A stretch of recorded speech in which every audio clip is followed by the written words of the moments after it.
નમસ્કાર, કરંટ ટોપિકમાં આપનું સ્વાગત છે. આપની સાથે હું છું પાર્થ મોદી. દર્શક મિત્રો, કરંટ ટોપિકમાં આજે વાત કરીશું જે રીતે ગરમીની શરૂઆત થઈ ચૂકી છે. મેં આવતા પહેલાં તો ગરમીએ કાળઝાળ સ્વરૂપ ધારણ કરી લીધું છે ને જે રીતે સતત ગુજરાતની અંદર ગરમીનો પારો ઉચકાઈ રહ્યો છે. એક બાજુ હવામાન વિભાગ એ પણ આગાહી કરી રહ્યું છે કે પછી હવામાન નિષ્ણાંતોની વાત કરીએ એ પણ આગાહી કરી રહ્યું છે કે વાદળછાયું વાતાવરણ રહેશે, તોફાનોની વાત છે. પરંતુ આ પરિસ્થિતિ વચ્ચે બેવડી ઋતુ, મિશ્ર ઋતુઓનો અહેસાસ અને એની વચ્ચે ગરમી, અસહ્ય ગરમી. સૌરાષ્ટ્ર સાઈડના ઝોનમાં જો વાત કરવા જઈએ તો 42 ડિગ્રી પાર તાપમાન પહોંચી ગયા છે અને હાઈએસ્ટ તાપમાન નોંધાઈ રહ્યા છે. એટલે આ પરિસ્થિતિની અંદર સૌથી મોટી સમસ્યા એ સામે આવે કે ઘરની બહાર નીકળવું કામે અને કામે નીકળ્યા પછી લૂ લાગવી કે પછી ઝાડા ઉલટી થવા કે પછી સ્કિનને લગતા ડિસીઝ થવા, ગરમીની અંદર આ સૌથી મોટા કેસો સામે આવતા હોય છે. અને ખાસ કરીને ખાવા પીવાને લઈને સૌથી મોટી એક સમસ્યા રહેતી હોય છે કે ગરમીમાં શું ખાવું, શું પીવું, કેટલું ખાવું, કેટલું પીવું, આ તમામ વસ્તુ હોય છે. ન્યુટ્રિશનની વાત કરીએ તો ન્યુટ્રિશન ગરમીમાં એક બાજુ તમારે બોડી ડિહાઇડ્રેટ ના થાય એના માટે ધ્યાન રાખવાનું હોય છે. એના માટે તમે કેવા પ્રકારનું ન્યુટ્રિશન બોડીની અંદર બોડીને આપી શકો જેથી કરીને બોડી એનર્જેટિક પણ ફીલ કરે, લો પણ ફીલ ના થાય અને ગરમીમાં તમે કામ કરી શકો. આ સાથે સાથે ઘણી વખત એવું થાય કે ફિલ્ડ વર્ક કરતા હોય કે પછી ઓફિસ વર્ક કરતા હોય તો ઓફિસમાંથી એકાએક બહાર જ્યારે ફિલ્ડમાં નીકળવાનું થાય, એસીમાંથી જ્યારે બહાર નીકળો ત્યારે પણ ઘણી વખતે તકલીફો પડતી હોય છે. આ બધી જ પરિસ્થિતિ છે. મિશ્ર ઋતુનો અહેસાસ, સવારે ઠંડક લાગે, બપોરે કાળઝાળ ગરમીનો અહેસાસ થાય, રાત્રે પાછી ઠંડક લાગે. તો આ પરિસ્થિતિમાં પોતાના શરીરને સાચવવું કેવી રીતે? આ પ્રશ્ન દરેક સામાન્ય વ્યક્તિને સતાવતો હશે. આ જ મુદ્દે ચર્ચા કરીશું. ચર્ચામાં આપણી સાથે જોડાયા છે આશીષભાઈ શુક્લા, જેઓ ન્યુટ્રિનિસ્ટ છે. આશીષભાઈ, આપનું સ્વાગત છે કાર્યક્રમમાં. ઓકે.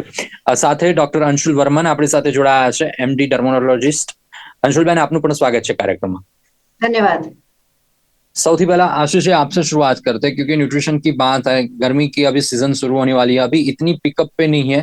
अभी जून जुलाई की बात करें कि मई की बात करें तो उस टाइम पे तो और ज्यादा गर्मी पड़ेगी. एक बाजू बात करें तो जैसे कि हवामान डिपार्टमेंट है वो बोल रहा है कि अभी और भी ज्यादा गर्मी पड़ेगी. इस बीच में कभी ठंडक, कभी जैसे कि बात करें तो जो मिक्सिंग वेदर अभी जो हो रहा है तो उसमें बॉडी को मेंटेन करना सबके लिए बड़ा टास्क हो चुका है. तो उस टास्क को कैसे इजीली फुलफिल करे और पूरे परिवार के साथ साथ खुद का भी बॉडी का कैसे मेंटेनेंस हो सकता है इसमें? जी, तो जैसे कि आपने सही कहा कि अभी जो टेम्परेचर राइज होने का स्टार्ट हुआ है अप्रैल में, जो मई जून के एंड तक हमारा जाता है, तो 37 डिग्री से लेके हम 44 डिग्री तक हम महसूस करते हैं गर्मी को. तो मैं 2-3 चीजें बेसिक आपको बताऊंगा जिसको आपको ध्यान में रखना है, सो दैट आप ये जो गर्मी का पीरियड है, खास करके मई के 15 से लेके आप जून के एंड तक में भी जुलाई 15 तक चला जाता है, उसमें आप किस तरह से खुद की बॉडी को हेल्दी रख सकते हैं, आप उसको अच्छे से न्यूट्रिशन प्रोवाइड कर सकते हैं. तो बेसिकली 3 चीज पर हम ध्यान देते हैं. एक तो आपका हाइड्रेशन प्रॉपर होना चाहिए, मतलब आप अच्छे से पानी पी रहे हैं, जूस पी रहे हैं. सेकंड, आपका वेजिटेबल का इंटेक, और तीसरा होता है फ्रूट का इंटेक. तो बात करते हैं जैसे कि बिवरेजेस, या हम जिसको जूस बोलते हैं, या हम बोलते हैं कि पानी का इंटेक, हाइड्रेशन. तो थ्रू आउट द ईयर एक जनरल जो इंसान होता है उसकी बॉडी करीबन 2.5 से 3 लीटर पानी हर रोज उसको चाहिए होता है. गर्मी के टाइम पे हमको आधा लीटर एक्स्ट्रा, मतलब अगर आप 2.5 लीटर पानी कंज्यूम करते हैं तो आपको 3 लीटर तक बेवरेजेस या जो पानी कंज्यूम करना है. और जो आधा लीटर जो एक्स्ट्रा लेना है ना, वो उसको हम ट्राई करेंगे कि उसको हम जूस के फॉर्म में ले सकें. या तो आप कोकोनट वाटर ले सकते हो, या तो आप नींबू पानी ले सकते हो, और या तो आप अगर नॉर्मल भी हाइड्रेट रहते हैं पानी पी के, तो वो सबसे बेस्ट जरिया है.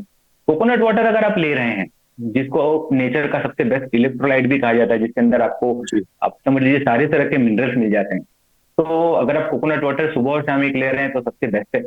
आप जूस कोई भी ले सकते हैं, सिर्फ आप वाटरमेलन और ग्रेप्स को अवॉइड कीजिए, क्योंकि एज पर रिसर्च अभी हमको ये पता चल रहा है कि वाटरमेलन और ग्रेप्स के अंदर बहुत सारे सब्सटेंस ऐड कर रहे हैं जिससे उसकी प्योरिटी इम्पैक्ट हो रही है. इसके अलावा आप जो भी सीजनल फ्रूट्स हैं उसका आप जूस ले सकते हैं. बिल्कुल. तो ये पहला तरीका है बॉडी को हाइड्रेट रखने का. बिल्कुल. दूसरा तरीका है जो भी सीजनल फ्रूट आपके यहाँ पे मिल रहे हैं जिसमें सबसे ज्यादा विटामिन ए हो और विटामिन सी हो, उसको आप कंज्यूम कीजिए। ये आपकी बॉडी को गर्मी से बचाने के लिए बहुत ज्यादा मदद करेगा। और जो तीसरा है सबसे इम्पोर्टेंट, वो है आपका वेजिटेबल का इंटेक। सीजनल सारे आप वेजिटेबल्स लीजिए, लेकिन एक बात का ध्यान रखिए कि आपके खाने में मेजर अमाउंट होना चाहिए वो सैलेड्स का होना चाहिए, और वो ऐसे सैलेड जिसमें वाटर का कंटेंट ज्यादा हो। मतलब आपने खीरा ले लिया, आपने टोमेटोज ले लिए, कोई फैंसी हमको सैलेड की जरूरत नहीं है, एवोकाडो हो गया या ऐसी कोई भी चीज हमको डालने की जरूरत नहीं है जो पॉकेट फ्रेंडली ना हो। आप ककड़ी, टमाटर, इन सब चीजों का यूज कीजिए जिसमें काफी मात्रा में पानी होता है। और एक और चीज मैं ऐड करूंगा कि आप जब भी अ, आप जूस का इंटेक कर रहे हैं तो ये ध्यान रखिए कि आप उसमें आइस को ऐड ना करें, क्योंकि आइस क्या करता है, आपकी बॉडी में जो आपका डाइजेशन सिस्टम होता है उसको इम्पैक्ट करता है, उसको सप्रेस कर देता है। मतलब जितने टाइम में आपका फूड ब्रेकडाउन होकर आपकी बॉडी में जाना चाहिए, डाइजेस्ट सिस्टम काम करना चाहिए, वो जब आप आइस को ऐड करते हो तो वो उसी प्रोसेस को बहुत स्लो कर देता है। तो हमको ये ध्यान रखना है कि हम नॉर्मल टेम्परेचर पे या हल्का सा अगर मटके का पानी है ठंडा, अगर उसको हम कंज्यूम कर रहे हैं या उस टेम्परेचर पे हम जूस ले रहे हैं तो सबसे बेस्ट है। जैसे आपने जी एक और चीज ऐड की कि जो लोग बाहर जाते हैं, बाहर काम करते हैं ऑफिस के अलावा भी, यूजली वो लोग जो 12 बजे से लेकर 4 बजे तक ऑफिस के बाहर रहते हैं, तो आज एक बहुत कॉमन प्रैक्टिस हो गई है कि हम सभी लोग एसी का यूज करते हैं। और जैसे ही हमको काम आया, हमने एसी बंद किया और हम तुरंत चले जाते हैं हीट में। तो अगर आपका कोई भी ऐसा काम हो तो आप इतना इंश्योर कीजिए कि कम से कम आधे घंटे पहले आप एसी में ना रहें, जिससे आपकी बॉडी जो शिफ्ट करेगी टेम्परेचर, वो सडन टेम्परेचर ना हो, क्योंकि आप 22 डिग्री से सीधे 40 डिग्री में जाएंगे, आपकी बॉडी के ऊपर बहुत इंपैक्ट पड़ेगा, बहुत लोड पड़ेगा। तो बेटर, बिल्कुल सबसे बेटर ये है कि आप आधे घंटे पहले बंद कर दीजिए एसी को, थोड़ी देर बॉडी को नॉर्मल टेम्परेचर पर रहने दीजिए, एंड देन उसके बाद आप बाहर निकलिए। बिल्कुल और उस टाइम पर डॉक्टर। भी आप सही से अगर SPF 30 का यूज कर रहे हैं, सनस्क्रीन का यूज कर रहे हैं, तो सबसे बेस्ट। બિલકુલ અંશુલબેન, જે રીતેની પરિસ્થિતિ અત્યારે ગરમી વધી રહી છે અને ગરમીની સાથે સાથે મિશ્ર ઋતુનો અહેસાસ, એટલે જે શરીરની જે બાયોલોજીકલ વસ્તુ કહીએ તો જે સ્વેટ થવું કે પછી ઘણા લોકોની સ્કિન એવી હોય કે ડ્રાય સ્કિન રહેતી હોય અને આના કારણે પણ ઘણી વખત સ્કિનને લઈને ડિસીઝ થતા હોય છે. સૌથી પહેલા તો એ પૂછવું છે કે અત્યારે ગરમીના સમયમાં સૌથી વધુ જો મેજર ડિસીઝ થતા હોય છે સ્કિનને લઈને, એ શું હોય છે અને કેવા પેશન્ટ આવતા હોય છે આપના ત્યાં? નમસ્કાર દર્શક મિત્રો, હું doctor Anshul Varman, Apollo hospital dermatologist. અહીંયા આવીને મને ખૂબ આનંદ થયો. સ્કિનમાં સૌથી કોમન આપણે જે પેશન્ટ્સ અત્યારે અમે લોકો જોઈ રહ્યા છીએ ઓપીડીમાં, એ સનબર્ન, ટેનિંગના તો છે જ, સાથે ઇન્ફેક્શનના છે. એટલે પરસેવાના લીધે પરસેવો આપણી સ્કિન પર ચોંટી રહે અને ઘણા ટાઈમ સુધી આપણે હાઈ ટેમ્પરેચર્સમાં રહીએ તો ફંગલ ઇન્ફેક્શન્સ, ફૂગજન્ય રોગો દાદર, એ સૌથી કોમન તકલીફ છે. બેક્ટેરિયલ ઇન્ફેક્શન્સ એટલે ગુમડા થવા, ફોડકી નીકળવી, ઘણા લોકો એને કેરી ખાવાથી કોરિલેટ કરતા હોય. પાર્ટલી એ કરેક્ટ છે બીકોઝ સડનલી તમારું શુગર બ્લડ લેવલ્સ વધી જાય એટલે કદાચ કેરી ખાવાથી કે વધારે પ્રમાણમાં કેરી ખાવાથી ગરમીને ગુમડા નીકળતા હોય. પણ એના સિવાય બી ગરમીના કારણે પ્યોરલી તમને ઇન્ફેક્શન્સના ચાન્સીસ વધી જાય છે. એટલે ફૂગજન્ય અને બેક્ટેરિયલ રોગો વધારે કોમન જોવા મળે છે. જે લોકો બહુ વખત જેમ સ્વિમિંગ જાય અને પછી પરસેવો થાય અને ક્લોરીનના કોન્ટેક્ટથી આવે કે બહાર તડકામાં જે વધારે રહેતા હોય, એ લોકોને સ્કિનની બીજી ડ્રાયનેસ રિલેટેડ તકલીફો કે રેશિસની તકલીફો, અળૈયો, ગરમીમાં ઘમોરીઓ જે કહીએ, એ બધા રેશિસના બી પ્રોબ્લેમ્સ વધારે જોવામાં આવે છે. હેરફોલ, હેર બી બહુ ડ્રાય થાય, એના વિશે આપણે વાત કરીશું આગળ. વાત કરીએ. જી બિલકુલ. સમસ્યા એ પણ આવતી હોય છે ઘણી વખત પર જે લોકો બહાર ફિલ્ડમાં ફરતા હોય તો એ લોકો માથા ઉપર હેલ્મેટ રાખીને કે પછી ટોપી રાખીને, અને એના કારણે જે માથાની અંદર જે સ્વેટિંગ થતું હોય તો એ પણ એક બહુ મોટો ઇશ્યુ બનતો હશે. પરંતુ એના વિશે આગળ વાત કરીએ. आशीष जी, जैसे कि बात की आपने कि जो लोग बाहर जा रहे हो, ऑफिस में से बाहर जाना होता है तो उस वक्त बॉडी को टेम्परेचर नॉर्मलाइज करना चाहिए.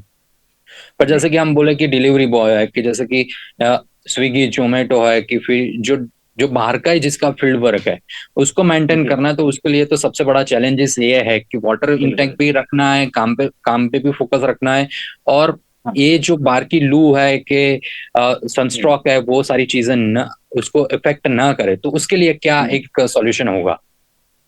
नहीं, आपने बिल्कुल सही कहा कि जो डिलीवरी जो करते हैं उनके लिए तो हेक्टिक सिचुएशन रहती है।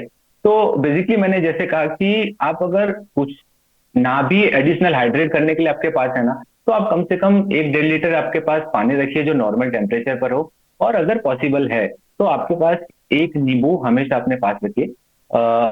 इन केस अगर आपको हीट स्ट्रोक लगता है, आपको ऐसा लगता है कि कई बार ब्लैकआउट हो जाता है, आप डायरेक्ट गर्मी में से ठंडी जगह पे जाते हैं, तो इन केस आपके पास अगर एक लेमन रहता है तो आप immediately as a lemon water उसको ले सकते हैं, क्योंकि जनरली डिलीवरी बॉयज के लिए इतना सारा कैरी करना मुश्किल होता है। बट ये खास ध्यान रखिए कि जो पानी रहे वो नॉर्मल टेम्परेचर पर रहे। और जैसे ही डिलीवरी वो लोग खत्म करते हैं, आसपास थोड़ा सा एरिया आप ऐसा देखिए जहाँ पे छांव हो, जहाँ पे ठंडक हो, सो देट आपकी बॉडी को थोड़ा कूल डाउन होने का भी वक्त दीजिए। आप डिलीवरी करते रहेंगे जो कि पार्ट है आपकी जॉब का, बट अगेन आपको थोड़ा सा टाइम आपके बॉडी के लिए भी देखना पड़ेगा कि कहाँ से मैं थोड़ा सा टाइम निकल के थोड़ा ठंडक या थोड़ी छांव वाले जगह पे जाके खड़ा रहूं। और तुरंत आप गर्मी में से जाइए तो आप पानी कंज्यूम मत कीजिए, आप थोड़ा 5 मिनट 7 मिनट बॉडी को कूल डाउन होने दीजिए, और उसके बाद आप अगर 2 3 4 सिप पानी पीते हैं, बॉडी को कूल डाउन करते हैं, तो ये सबसे बेस्ट वे है आज की टाइम पे। आप वर्क को भी मैनेज कर सकेंगे और बॉडी को भी। बिल्कुल आशीष जी, पर साथ में उसके साथ साथ ये भी एक दिक्कत आती है कि अ, जैसे कि बात करें गर्मी में सबसे ज्यादा जो बॉडी में से निकलता है तो ग्लूकोज निकल जाता है, क्योंकि आप धूप में काम करते हैं तो बॉडी को ग्लूकोज कम हो जाता है, जिसे हम जी एक मेडिकल टर्म में बोले तो पानी पानी कम हो जाना बॉडी में से, ये सारी चीजें होती हैं। तो उस टाइम पे जैसे कि चक्कर आना, लो फील होना बॉडी, तो हाँ उस हिसाब से अगर कोई बंदा बाहर काम कर रहा है तो उसको हाँ। वो तुरंत मेंटेन करना है, उसको तुरंत एनर्जी चाहिए, तो इलेक्ट्रोलाइट हम्म। नहीं है तो क्या वो कंज्यूम कर सकता है बाहर से लेके? देखिए इलेक्ट्रोलाइट, देखिए जैसे स्वेटिंग क्या होता है, स्वेटिंग मतलब आपकी बॉडी में से इलेक्ट्रोलाइट बाहर जा रहे हैं। तो जी। जैसे मैंने पहले भी कहा कि सबसे बेस्ट वे तो कोकोनट वाटर है। बट एज अ अगर मैं पॉकेट फ्रेंडली हूँ तो मैं ध्यान रखूंगा कि यार कोकोनट वाटर आज की तारीख में तो बहुत महंगा है। तो बेसिकली मैं कोई ब्रांड को तो प्रमोट नहीं करता, बट आप वाइटल जेड एक ऐसी प्रोडक्ट है जिसको मैंने यूज किया हुआ है। वाइटल जेड का छोटा सा पैकेट आता है जिसको आप अपने पास रखिए। जैसे ही आपको लगता है कि आप थोड़ा एनर्जी लूज कर रहे हैं, या अगर आपको ऐसा लगता है कि मुझे ब्लैकआउट हो रहा है और मुझे एनर्जी की जरूरत है इंस्टेंट, तो आप 1 स्पून वाइटल जेड 1 गिलास पानी में नॉर्मल टेम्परेचर पे आप उसको ले सकते हैं, which is right now best way है। और अगर आपके पास है, थोड़ा सा एफोर्ड कर सकते हैं, तो कोकोनट वाटर से बेस्ट तो कोई चीज है ही नहीं सर। બિલકુલ. ડોક્ટર અંશુલ, જે રીતેની પરિસ્થિતિ આપણે આ ચર્ચા કરતા હતા કે અત્યારની પરિસ્થિતિ એવી છે કે બહાર આપણે ડિલિવરી બોયની વાત કરીએ કે બહાર રહેતા તમામ લોકો કે જેમને કામ કરવું જ પડશે, બહાર જવું જ પડશે, અને 7 8 કલાક બહારનો ટ્રાફિક, બહારનું પોલ્યુશન, આ બધી જ વસ્તુઓ ઇફેક્ટ કરશે, અને એની સાથે સાથે ગરમી પણ એક સૌથી મેજર રોલ ભજવશે આ સમયની અંદર. તો શું કરવું જોઈએ કે કારણ કે હેરને લઈને તો બહુ અત્યારે હેર અને સ્કિન આ બંને વસ્તુ એવી છે કે એક કોમન વ્યક્તિ એના માટે વધારે પડતો કોન્શિયસ અત્યારે બનતો જઈ રહ્યો છે, એમાંય ખાસ કરીને યુવા કે જેના મેરેજ નથી થયા, કારણ કે એને તો બંને જ વસ્તુ ધ્યાનમાં રાખવાનું છે. તો આ પરિસ્થિતિમાં હેરને સાચવવા માટે, કારણ કે કોન્સ્ટન્ટ તમે હેલ્મેટ પહેરો, કોન્સ્ટન્ટ તમે ટોપી પહેરો, કે કોન્સ્ટન્ટ તમે કોઈ પણ એવી પરિસ્થિતિ કે જેમાં પરસેવો વાળમાં થાય, સ્કેલ્પની અંદર પરસેવો જાય, તો આ પરિસ્થિતિમાં કેવી રીતે ડીલ કરવી પડે એક સામાન્ય વ્યક્તિ? હા, જો યુથ માટે બી અને બધા એજ ગ્રુપ માટે એ વાત બહુ જરૂરી છે. આ ગરમીમાં સ્વેટિંગ તો થવાનો જ છે, એ નોર્મલ પ્રક્રિયા છે. પણ સ્વેટિંગના લીધે આપણા વાળને કે સ્કેલ્પને બહુ ડેમેજ ના થાય એના માટે આપણે અમુક પ્રિવેન્ટિવ અપ્રોચ કે પ્રિવેન્ટિવ સ્ટેપ્સ લેવા પડે. જેમાં સૌથી પહેલા તમે વાત કરી, બહાર જે ફિલ્ડમાં વર્ક કરતા હોય એ લોકોને હેલ્મેટ કે ટોપી એની ચોખ્ખાઈ રાખવી બહુ જરૂરી છે. એટલે તમે એનો એ જ હેલ્મેટ ડેલી રિપીટ કરો છો, બરાબર છે, પણ મારું વાળને સાચવવા માટે અને સ્કેલ્પ હેલ્ધી રાખવા માટે સૌથી મોટો એક સજેશન મારા પેશન્ટ માટે હોય છે કે તમે ફ્રેશ ધોયેલો રૂમાલ રોજ પહેલા કવર કરી શકો, કે હેલ્મેટમાં અંદર એની લાઇનિંગ કરી શકો, અને પછી તમે હેલ્મેટ પહેરો. હેલ્મેટ પહેરવું બહુ જરૂરી છે સેફટી માટે બી, અને ઓવરઓલ તમારું પોલ્યુશન ને બહારની જે તડકાની લીધે જે ડેમેજ થઈ રહ્યું એ બધાથી તમને બચાવશે. એટલે હેલ્મેટ પહેરવું જોઈએ, ટોપી પહેરવી જોઈએ, તમને જે અનુકૂળ હોય અને તમારી જે રીતની રિક્વાયરમેન્ટ હોય. પણ એમાં તમે ટોપી હોય તો ડેલી તમે વોશ કરો એને, અને હેલ્મેટ તમે પ્રોપર એને એટલીસ્ટ વીકલી કોઈ બી રીતે તમે ક્લીન કરી શકો. જો અંદરની લાઇનિંગ વોશેબલ હોય તો એ કાઢીને ક્લીન કરો. અધરવાઇઝ ડેલી એક ચોખ્ખો રૂમાલ તમે અંદર રાખો તો એનાથી જે પરસેવો અને જે ડર્ટ ભેગું થાય જેના કારણે તકલીફો વધી શકે છે એ બધું આપણે બચી શકાય છે. પ્લસ જી. જે તમારું ડેલી બહારનું જે પરસેવા વાળું કે જીમ વાળું કે આઉટડોર એક્ટિવિટીઝ વાળા જે બી લોકો હોય એ લોકોને ડેલી માઇલ્ડ શેમ્પૂથી શેમ્પુ કરવું જોઈએ. પછી ભીના વાળમાં તમે ડાયરેક્ટ એવી એક્ટિવિટીમાં ના શિફ્ટ થાઓ કે સડનલી સ્વેટિંગ વધે, તો એ જે હ્યુમિડ વેધર ક્રિએટ થાય સ્કેલ્પમાં, એમાંથી ઇન્ફેક્શન્સ વધારે થાય છે. વાળ બહુ ડ્રાય જોવા મળે એટલે વધારે પડતું શેમ્પુ કન્ટિન્યુઅસ નહીં વાપરવાનું. તમે પ્રીવિયસ નાઇટ કે 1-2 કલાક થોડું ઓઇલિંગ કરો તો એનાથી તમારું કન્ડિશનિંગ સારું રહેશે. શેમ્પુ પછી તમે કોઈ બી માઇલ્ડ કન્ડિશનર વાપરી શકો. શેમ્પૂઝ જે તમારે ડેલી યુઝ ના હોય એ માઇલ્ડ અને સલ્ફેટ ફ્રી હોય, એના વિશે તમારે થોડું ધ્યાન રાખીને એ પરચેઝ કરવા પડે, કાં તો તમારા ડર્મેટોલોજીસ્ટની સલાહ લેવી પડે. બિલકુલ, પણ ઘણી વખત એ પણ એક પ્રશ્ન સતાવતો હોય છે કે વારે કોન્સ્ટન્ટ હેલ્મેટ પહેરવાથી હેર લોસીસ થવાના બહુ ચાન્સીસ છે.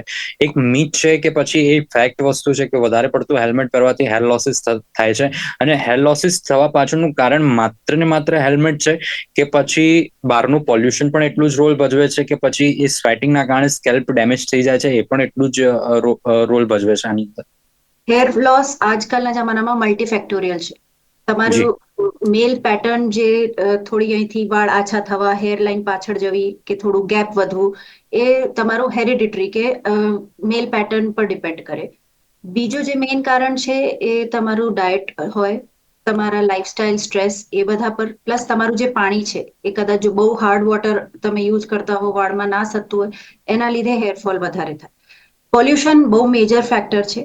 હેલ્મેટ જી. પહેરવાથી જે ઘર્ષણ થાય કે જેનાથી રૂટ્સ ડેમેજ થાય, એ ક્યારે અમુક જ સિચ્યુએશન્સમાં આપણે થોડો ટાઈમ એને અવોઇડ કરવાનું કહીએ, અદરવાઇઝ એના અમુક મોડિફિકેશન્સ ઓપ્શનમાં આપીએ પેશન્ટ્સને. બાકી જનરલી હેલ્મેટ મૂળ કારણ નથી હેર લોસનું. બિલકુલ. દર્શક મિત્રો, ઘણી વખત એવો સવાલ આવતા હોય છે અને એવો પ્રશ્ન પણ લોકોને સતાવતો હોય છે, અને આપણે ઘણી વખત વાત કરીએ કે ભાઈ પોલ્યુશનથી બચવા માટે હેલ્મેટ એક મહત્વનો રોલ ભજવે છે. સાથે સાથે તમારી સ્કિનને પણ સાચવે છે અને તમારા માથાને પણ સાચવે છે, અને સેફટી તો સૌથી મહત્વની વસ્તુ છે. પણ એક જ કહેવાય ને કે એક્સક્યુઝની વાત કરીએ તો લોકોનું કહેવું છે કે એનાથી હેર લોસ થાય છે, પરંતુ જે રીતે ડોક્ટર અંશુલબેને વાતચીત કરી કે મૂળ કારણ હેલ્મેટ નથી, એની પાછળ ઘણા બીજા ફેક્ટર્સ પણ काम करता है। आशीष जी, जैसे कि बात करें कि न्यूट्रिशन तो हम न्यूट्रिशन की तो बात है ही है, पर उसके साथ साथ एक्सरसाइज की बात है कि बॉडी को मेंटेन करने की बात है। इन समर में ज्यादातर जिम में बहुत आप लोग नहीं देखोगे, जिम में बहुत लोग वर्कआउट नहीं कर रहे होंगे। तो जिम में अगर कोई जिम फ्रीक है कि कोई ज्यादा वर्कआउट कर रहा है, तो वर्कआउट के हिसाब से क्या पोर्शन होना चाहिए? क्योंकि अगर ज्यादा बॉडी एक्टिव रहेगा तो बॉडी एग्जॉस्ट हो जाएगा, बॉडी डिहाइड्रेट भी हो सकता है। तो उस टाइम पे जो लोग जिम के लिए बहुत कॉन्शियस है, तो उनके लिए क्या एक सलाह रहेगी आपकी?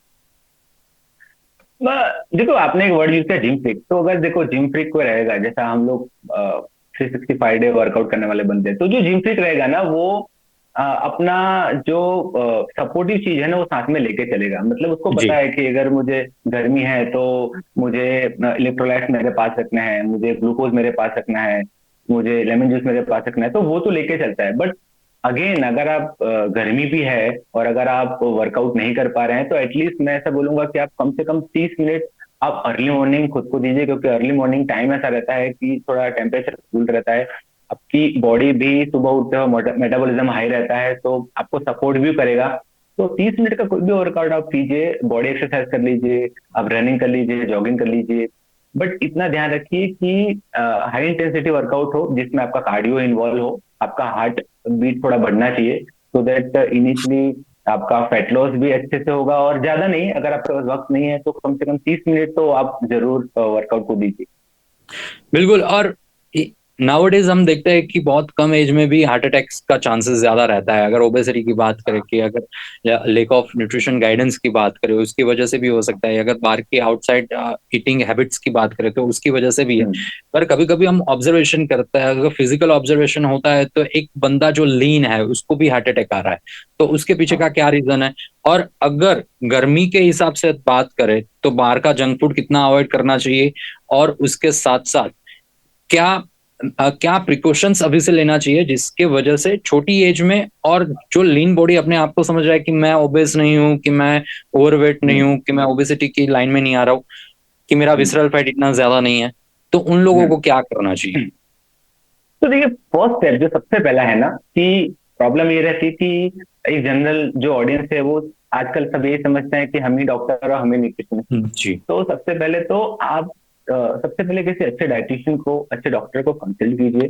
और बहुत बेसिक चीज है, आप हर 3 महीने पे आपका बॉडी प्रोफाइल करवाइए, सो दैट आपको पता चलेगा कि आपकी बॉडी में कौन सी चीज की कमी है, या फिर आपको कहाँ पे एग्जैक्ट काम करना है। क्योंकि हम थ्रू आउट द ईयर हम अगर हम सोचेंगे कि हमारी बॉडी का स्ट्रक्चर सेम रहेगा, तो ऐसा ऐसा होता नहीं है। विसरल फैट की बात कर लें, या आप मिनरल्स की बात कर लें, वाइटामिन की बात कर लें, ज्यादातर आप देखेंगे 80% जितने भी हमारे वेज लोग हैं, विटामिन B12 की डेफिशिएंसी रहती है, बट हम उसके ऊपर काम नहीं करते। वो इसलिए नहीं करते क्योंकि हम किसी ऐसे डाइटिशियन या डॉक्टर को हम कंसल्ट नहीं करते। बात रही हार्ट अटैक आने की छोटी एज में, तो जिस तरह से हेयर लॉस की बात मैम ने की कि हेरिडिटरी होता है, और इसके अलावा बहुत सारी और भी चीजें होती हैं जो इम्पैक्ट करती हैं, उसी तरह से सर ये भी है कि सिर्फ ऐसा नहीं है कि आप अगर हेल्दी हैं तो आपको हार्ट अटैक नहीं आएगा। डिपेंड करती है बहुत सारे फैक्टर्स कि आप कोई व्यसन कर रहे हैं, या आप किसी चीज से एडिक्टेड हैं, या तो आप गलत वर्कआउट कर रहे हैं, या तो आप वर्कआउट इतना एक्सेस कर ले रहे हैं कि मतलब आपकी बॉडी इसको सस्टेन नहीं कर पा रही है। तो एक अच्छे डाइटिशियन के साथ साथ एक अच्छा ट्रेनर भी जरूरी है, जो आपके जरूरी साथ है, आपको सही फॉर्म बताए, और ये बताए कि आपको वर्कआउट एग्जैक्ट आपकी बॉडी के हिसाब से कितना जरूरी है और कितना करना है। બિલકુલ. ડોક્ટર અંશુલ, જે રીતેની પરિસ્થિતિ છે કે આપે વાત કરી કે શરૂઆતમાં કે ફંગલ ઇન્ફેક્શન થવાના ચાન્સીસ આ સિઝનમાં સૌથી વધુ વધી જાય છે. બોડી હાઇજીનની વાત કરીએ કે બોડી ડ્રાયનેસની વાત કરીએ કે ઘણી વખત એવું થાય કે આપણે ગરમીમાંથી બહાર નીકળીને આપણે બોડી હાઇજીન નથી કરતા હોતા. ઘણા લોકો એવા હોય છે કે ઘરે જઈને નાતા પણ નથી હોતા, અને ઘણા લોકો એવા પણ હોય છે જે એક્સેસિવ નહીં પણ લે છે. તો આ બંને પરિસ્થિતિમાં શું શું કરવું જોઈએ? એક્ઝેક્ટ સમતોલ પેરેલલ કેવી રીતે આપણે બેલેન્સ કેવી રીતે કરવું પડશે? કારણ કે કોઈ એવું માને છે કે હું ગરમીમાં એક વખત બહાર ગયો તો પણ આઈને નાઈશ, બીજી વખત બહાર ગયો તો પણ આઈને નાઈશ, તો એ પણ બોડીની સ્કિનને તો વધારે વેટ જ બનાવશે. અને કોઈ એક વ્યક્તિ એવો છે કે હું બહારથી આવ્યો પણ મારે નાહવાની જરૂર નથી, હું કુલ છું અત્યારે. તો આ પરિસ્થિતિમાં બેલેન્સ કેવી રીતે કરવું? એટલે એ બહુ સારો શબ્દ આપે વાપર્યો છે, બેલેન્સ. તમારે સૌથી પહેલા તમારી પોતાની પ્રકૃતિને સમજવું છે, તમારી પોતાની લાઈફસ્ટાઈલને સમજવું છે. પછી તમારા માટે શું યોગ્ય છે એ એક્સપર્ટની સલાહ મુજબ, કાં તો પોતે એને અન્ડરસ્ટેન્ડ કરીને કે એને સમજીને આગળ તમારી રૂટીન લાઈફસ્ટાઈલ અને તમારું હાઇજીન ફેક્ટર કે તમારું ડાયટ ફેક્ટર કે તમારું હાઇડ્રેશન લેવલ, એ બધું ડિપેન્ડ કરે.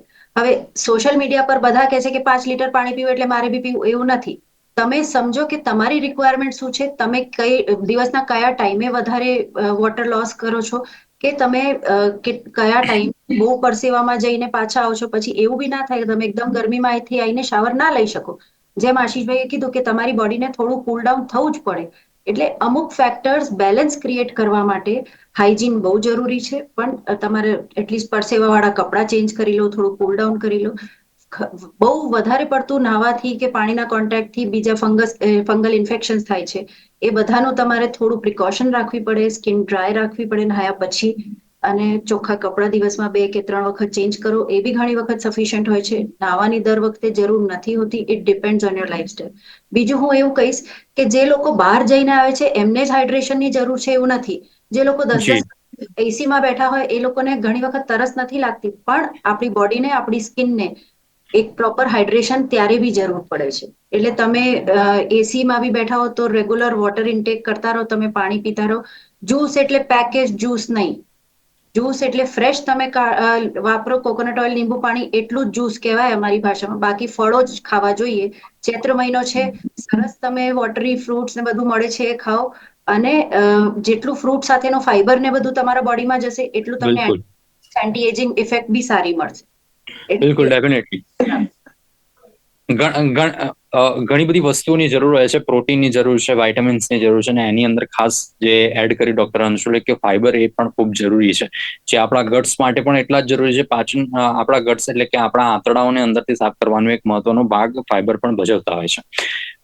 एक चलो क्वेश्चन, लास्ट क्वेश्चन है आशीष जी, क्योंकि टाइम ओवर हो रहा है. अगर जैसे कि बात की डॉक्टर अंशुल ने कि पानी पीना, यानी ऐसा नहीं है कि उसने भी 5 लीटर पी लिया, उसने 4 लीटर पिया तो मैं भी 4 लीटर 5 लीटर पीऊं. उसका एक मेजरमेंट होता है. जैसे कि अगर मुझे पता है तो पर 20 kg 1 लीटर वाटर होता है. तो उस हिसाब से क्या सही है? कैसे, कितना, कितनी बॉडी वेट वाले इंसान को कितना पानी पीना चाहिए? तो जैसे मैम ने राइटली कहा कि कोई ऐसा स्पेसिफिक नहीं होता, ये डिपेंड करता है कि आपका जॉब किस तरह का है, जी। आपका जो बॉडी है वो किस तरह का, उसकी प्रकृति किस तरह की है। तो मैं बहुत एवरेज अगर बोलूं तो आपको इतना इंश्योर करना है कि आप उठते हैं और आप रात को सोते हैं, उसके बीच में आप इतना ध्यान रखिए कि आप कम से कम 12 गिलास पानी पीजिए। आप हर 1 घंटे और 1 सवा घंटे में अगर 1 गिलास पानी पीते हैं, आपकी बॉडी के लिए इनफ है। इन बिटवीन जैसे कि कोकोनट वाटर हो गया या आपने लेमन जूस हो गया वो ले लिया तो सबसे बेस्ट है। बट ऐसा कोई स्पेसिफिक कोई रोल नहीं है या कोई स्पेसिफिक जी। ऐसा स्टैंडर्ड नहीं है कि आपको इतना ही पानी आपकी बॉडी वेट के हिसाब से पीना चाहिए। हाँ, मतलब आप उसको फॉलो कर सकते हैं, बट जैसे गर्मी है तो ऑब्वियसली आपको प्यास ज्यादा लगेगी, तो आपको ऐसा भी नहीं है कि यार मुझे अगर 2.5 लीटर पानी पीना है और प्यास लगी तो मैं पानी नहीं पीऊं, और अगर आप एसी में बैठे हैं और अगर आपको प्यास नहीं लगी है तो भी मुझे पानी नहीं पीना है। नहीं, पानी का कंजम्पशन आपकी बॉडी में एटलीस्ट 2.5 लीटर तो होना ही चाहिए, जो हमारी नीड है। तो उसको आप आपके हिसाब से ब्रेक डाउन कर सकते हैं। अगर आप हर जी। 1 घंटे में भी 1 ग्लास पानी पीते हैं, इट्स मोर देन इनफ। બિલકુલ બિલકુલ દર્શક મિત્રો, મહત્વના મુદ્દા ઉપર ચર્ચા થઈને આશા એ જ રાખીએ છીએ કે આ કાર્યક્રમ થકી ગરમીની અંદર પોતાના શરીરને, પોતાના પરિવારના લોકોને કેવી રીતે આપણે તંદુરસ્ત રાખી શકીએ, એ ન્યુટ્રિશનની મદદથી હોય કે પછી સ્કિનને લગતા જે ડિસીઝ થાય છે એમાંથી પણ કેવી રીતે આપણા શરીરને કે આપણા ફેમિલીના લોકોને કેવી રીતે સાવચેત કરી શકીએ, તંદુરસ્ત રાખી શકીએ, આ તમામ માહિતી આપણે મેળવીને આ માહિતીનો ઉપયોગ આપ કરશો. અને સૌથી મહત્વની વસ્તુ કે એવું કંઈ લાગે તો નજીકના ડોક્ટર કે નજીકના ન્યુટ્રિશનિસ્ટ કે ડાયટિશિયન હોય એમનો સંપર્ક કરવો જોઈએ. પોતે ડોક્ટર બનવા કરતા જે નિષ્ણાતો છે એમનો ઉપયોગ કે એમનો સંપર્ક સૌથી વધુ સારો બનતો હોય છે. આશીષજી, ડોક્ટર અંશુલ, આપ બંને અમારી સાથે જોડાયા, દર્શક મિત્રોને માહિતી આપી બદલ બંનેનો આભાર. Thank you very much. નમસ્કાર. દર્શક મિત્રો, કરંટ ટોપિકમાં આજની રજૂઆતમાં આજે બસ આટલું જ. ફરીથી મળીશું. નમસ્કાર.